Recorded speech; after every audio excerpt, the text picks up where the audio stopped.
Once upon a time, in a land called Macedonia, where legends were born, there lived a young prince named Alexander.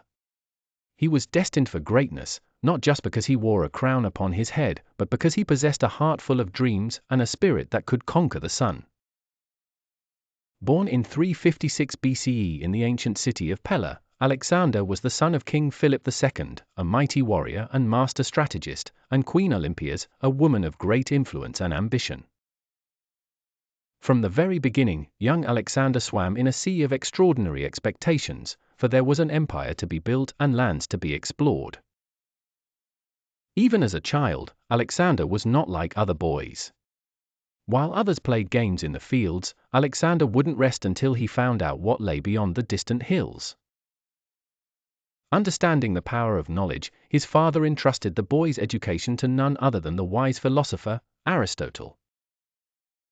Under Aristotle's watchful eye, Alexander filled his mind with tales of heroism, philosophy, and the sciences. He fell in love with the stories of Homer's Iliad, dreaming of one day being a hero like those in the text. And then, there was Bucephalus. Bucephalus, the wild untamed horse who was a force of nature in his own right. When others were too scared to approach the beast, Alexander saw a friend in need of a gentle touch.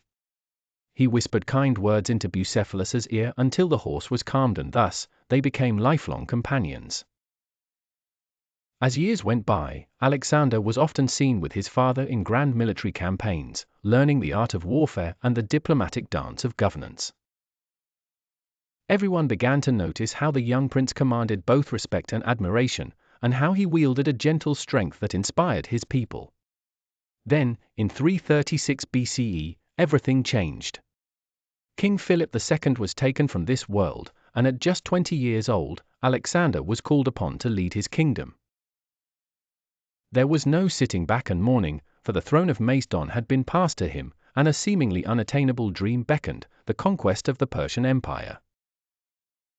Alexander's brilliance in battle was like a painting where each stroke was a dance on the battlefield. His army, comprised of Greeks and Macedonians, won victory upon victory. The Battle of Granicus, the triumph at Issus, and the legend spun from Gaugamela were but a few feathers in his cap. Through Asia Minor, Egypt, Persia, and even to the vast lands of India, Alexander traveled conquering, exploring, and discovering. In Egypt, he was named a pharaoh and built the grand city of Alexandria. But even heroes tire, and his soldiers long to return to familiar shores, weary from years of unending marches. Now, Alexander wasn't only fighting battles with enemies on the far horizon, he faced them among those closest to him, grappling with rebellion, ancient customs, and political intrigues. Yet, his courage never waned, and neither did his charisma. To unite the many different peoples of his empire, he married a Persian princess named Roxana, and adopted their customs.